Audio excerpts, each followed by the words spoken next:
Welcome to the Harber Show, Colorado Business News. And today's show is part one of a special two-part series, and we're talking about beer, craft beer. Not root beer, my favorite beverage, but we may talk about that in a minute as well. So joining me is an august panel of four experts, and I'd like to introduce all four of them, starting with Steve Kurowski, the Marketing and Communication Director of the Colorado Brewers Guild. Thank you for being here, Steve. Happy to be here. Thanks for having me. You're welcome. My next guest is Bart Watson, the Chief Economist for the Brewers Association. Bart, great to have you. Great to be on. Always like having economists. That really increases the audience tremendously. Oh, yes. Always interesting. And my third guest, Todd Thiebold from the Breckenridge Brewery. You're the culture czar. I am the culture czar. Right, Technically, I'm the marketing director, but culture czar sounds a little bit more fun. Oh, well, you know, there's a brewery in, I think it's in Lafayette called Fate. There Fate is. Brewery. Huh? And I met a woman whose her title is the HBIC. Do you know what that stands for? I do. Yeah. Does everyone else know what it stands for? Oh, you all? Sure. Okay, so I can say the first word, head. I can't say the B word, but it says in charge, and it's on her card. I thought that was so cool. Okay, my last guest, but not least, Laura Long, a lobbyist for the industry and a former brewer. Is that true, or are you just drink? Well, of course I drink for market research purposes, just to stay abreast of the industry. Strictly science. It's a business expense, right? Yes. I never brewed. I worked for a brewery. What did you do? I was marketing and communications and our community liaison. I got to give away a lot of beer to charities, so I was popular in some circles. Oh, wow. I guess you were probably popular in all circles.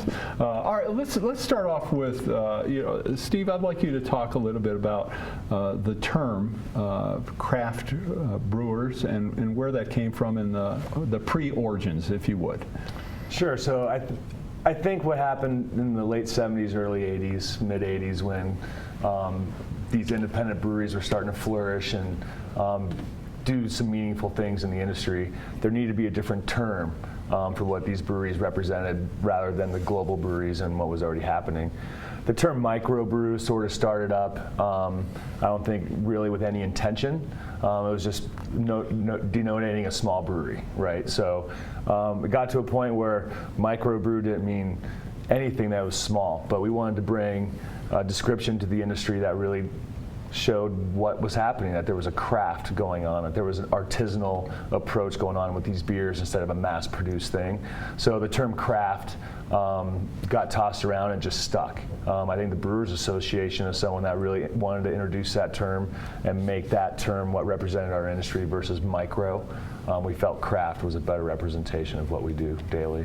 So Bart, what's the definition? How does one qualify as a craft brewer? Yeah, so the Brewers Association uses three things for a craft brewer. The first is small, and we use 6 million barrels, which is about 3% of the U.S. beer market, so relatively small, next to the big multinational brewers. The second is independent, which is very important. So brewers that are owned less than 25% by a beverage alcohol company that's not itself a craft brewer, trying to separate out people who have advantages in partnering with the big brewers.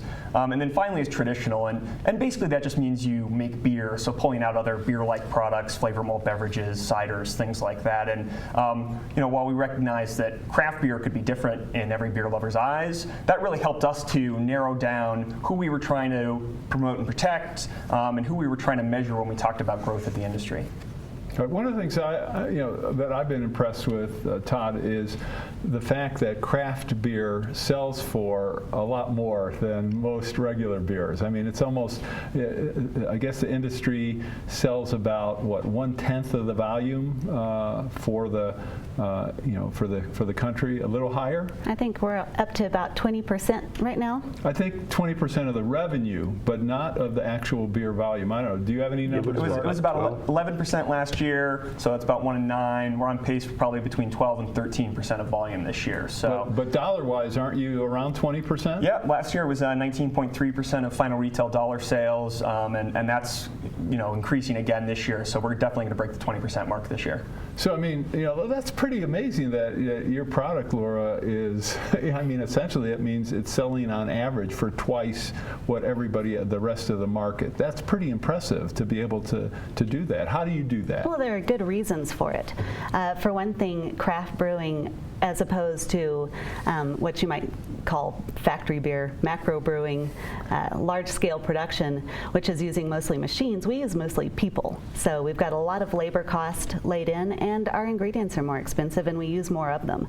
So you're going to get a more flavorful, bigger product, and I think that American consumers are learning to want that, and they're willing to pay the premium for it.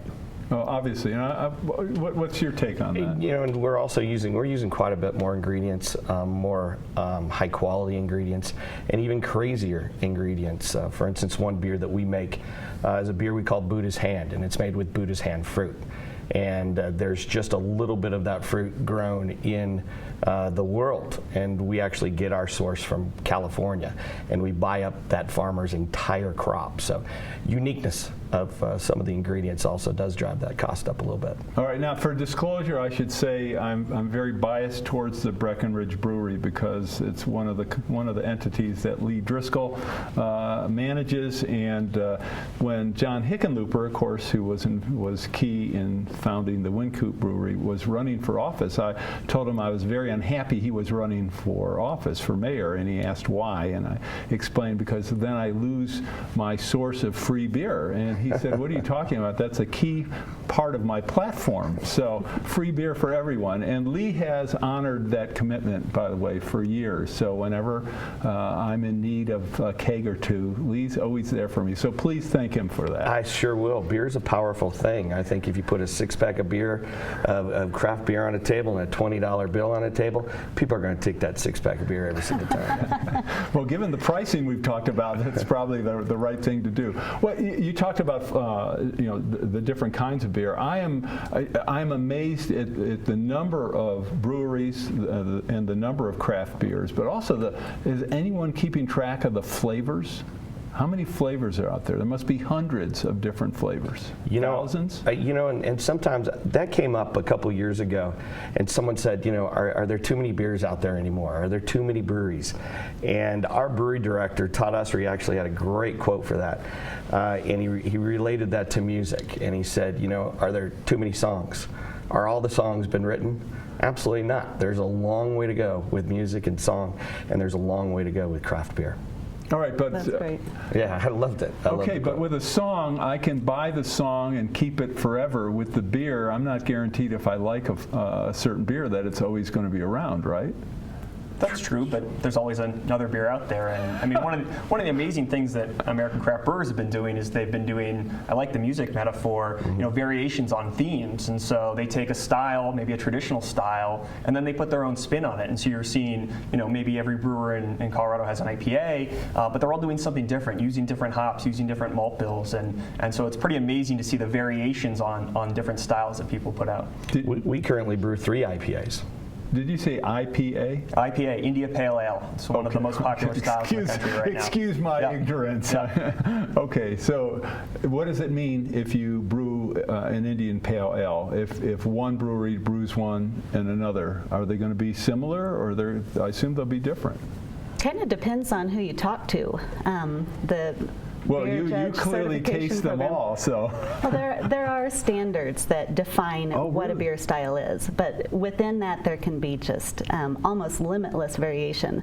So it's up to the beer drinker to go around to all of our great Colorado breweries and find their favorite.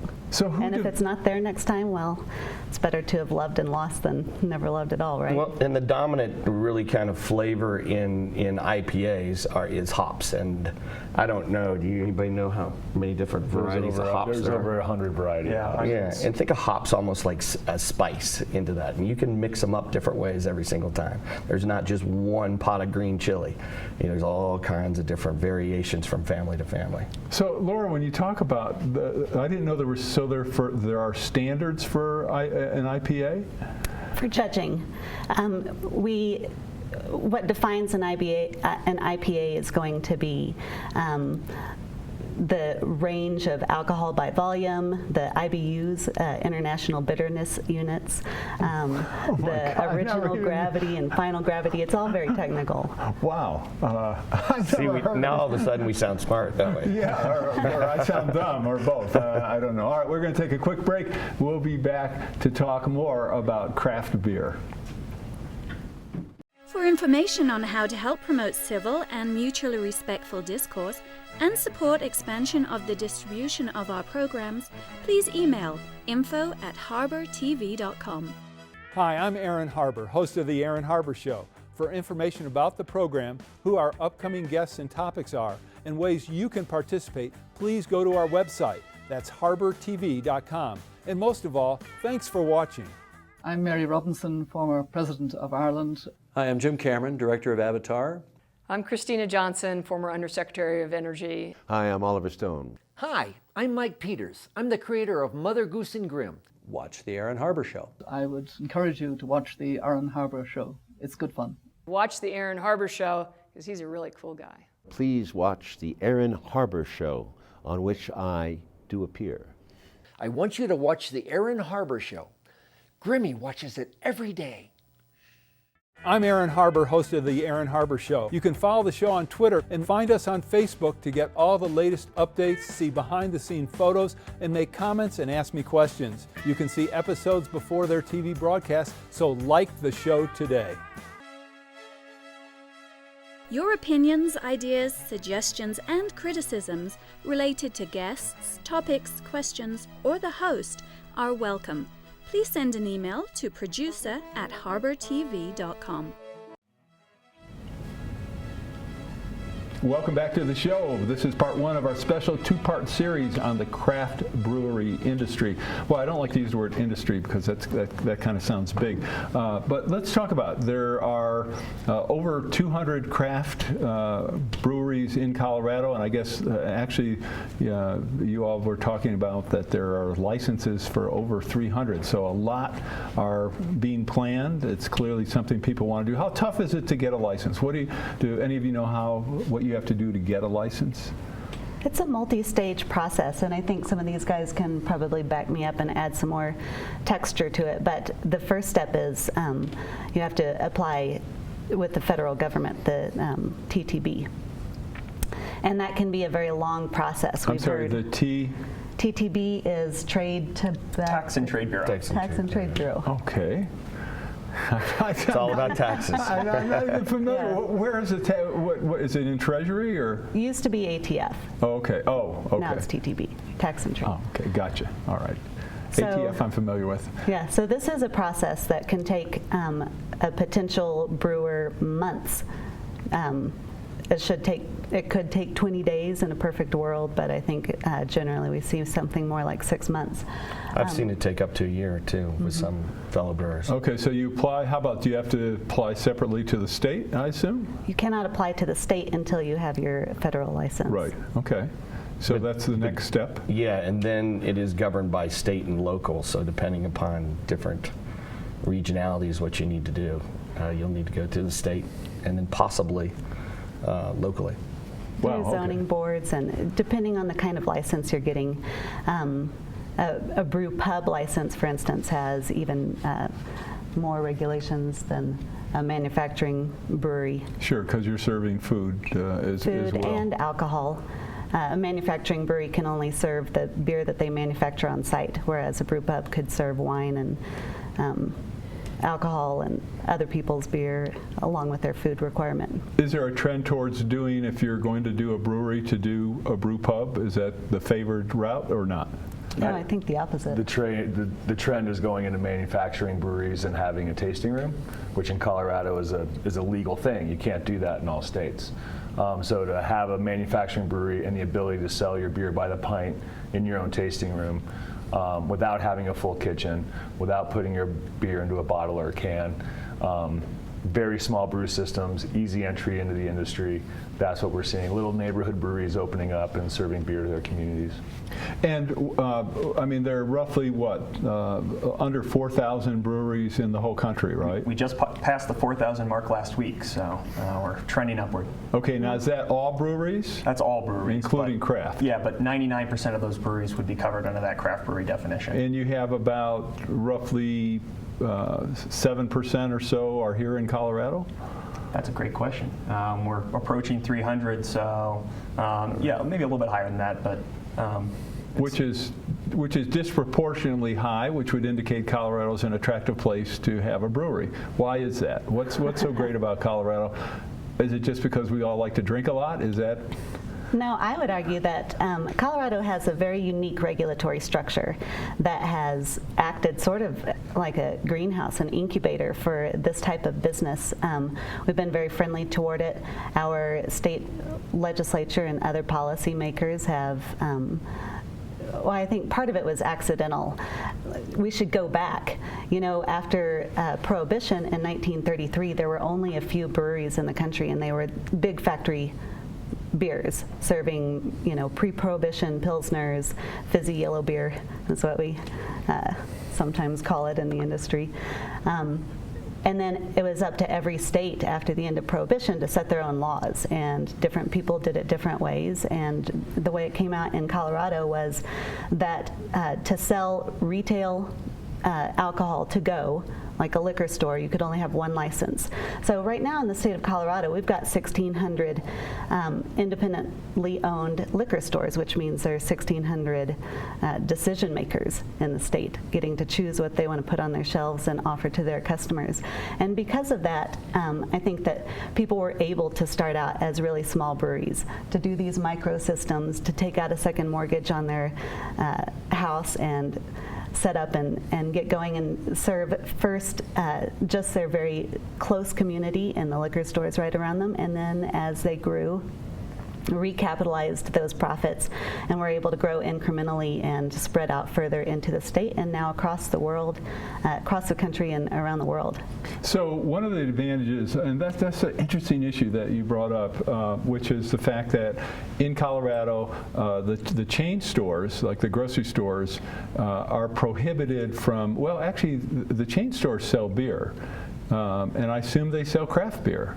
Or do they not? Well, they sell 3.2 by weight beer, which most craft styles tend to be a little bit higher in alcohol by weight and alcohol by volume. So primarily, the chain stores don't sell craft beer. There are very few craft brewers that are producing in that ABV range. So with so many individual liquor stores or whatever being owned separately, instead of by a large group of stores being owned or controlled by one entity, that allows a craft brewer 1,600 opportunities to sell his or her beer to a particular location. Great advantage, like you said. That's really fascinating from marketing.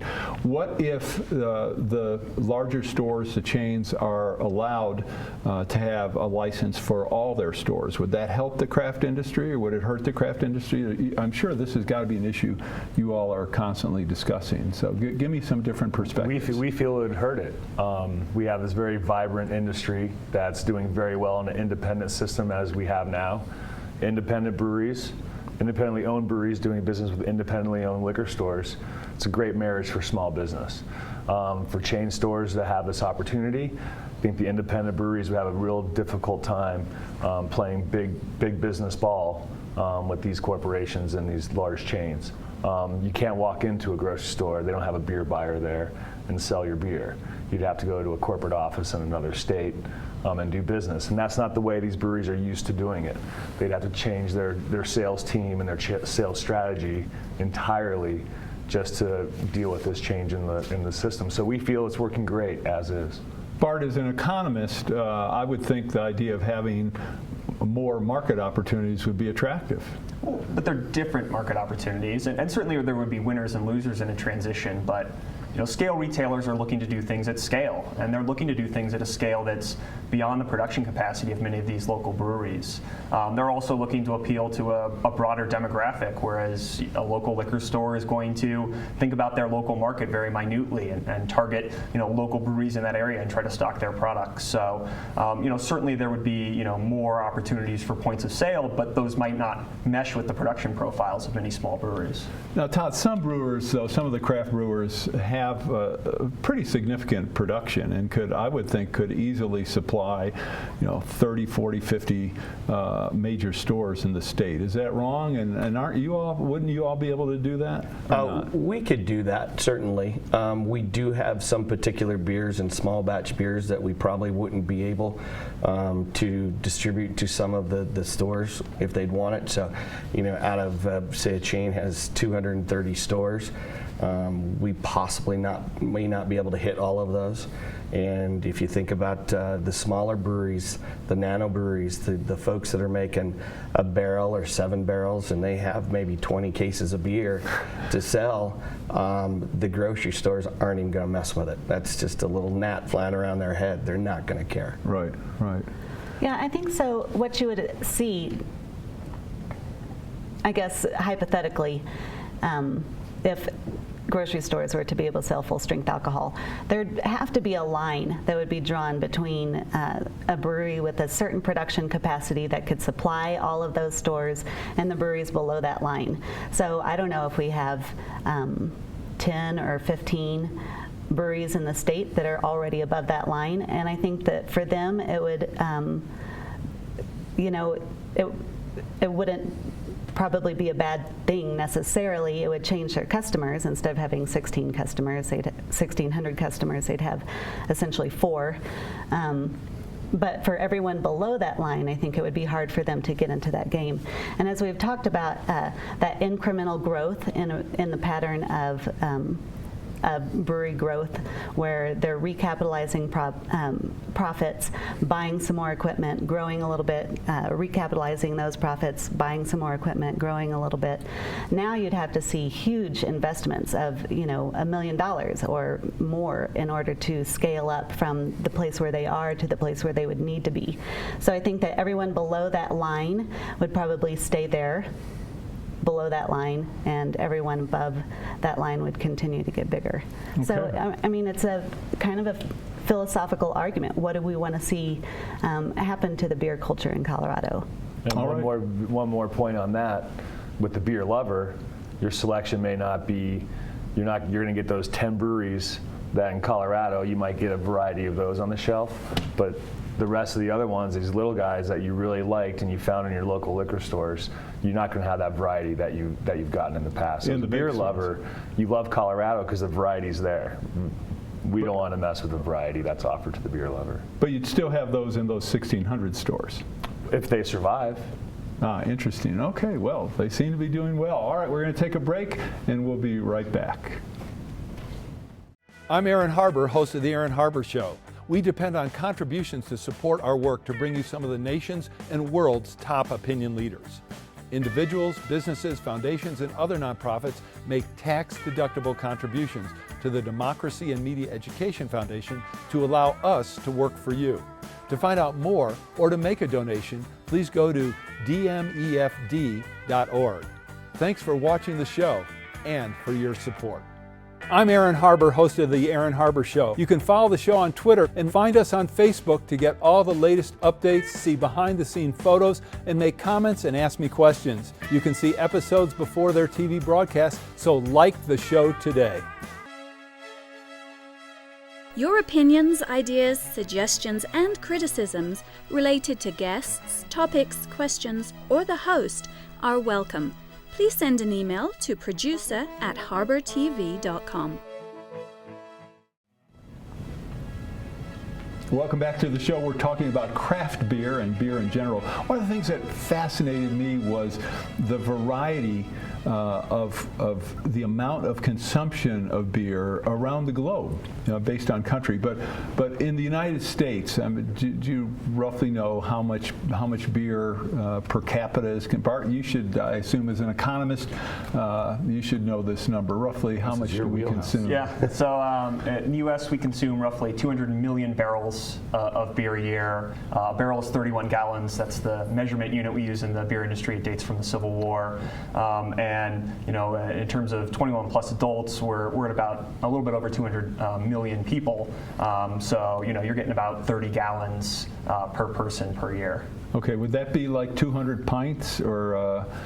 That's about right. So, a barrel is 132 pints. Well, it's 128, but normally at a bar you can actually get 132 out with that nice collar foam at the top.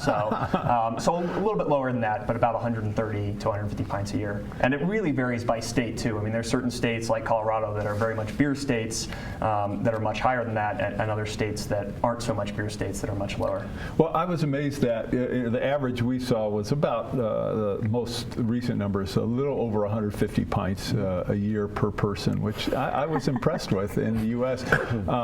I was also impressed with the Czech Republic, which doubled that, where the average is over 300 pints a year per person. So is that a country in a perpetual state of unconsciousness, or what? Todd, what is you can tell me how well can people handle 300 pints a year? Is that pretty easy or pretty tough? Think that's a country that's really enjoying beer and having a heck of a lot of fun. And one thing I'll jump in and say is, if you look at, for most advanced countries, per capita alcohol consumption, it's actually pretty similar. And what you see is a shift in, are they drinking beer, wine, or spirits? And so, Czech Republic is very far down we drink only beer and not a lot of wine or spirits, whereas the U.S. is more mixed. And one of the great things craft brewers are doing is they're really re-energizing the beer culture in the U.S. And maybe we'll catch the Czech Republic one of these days.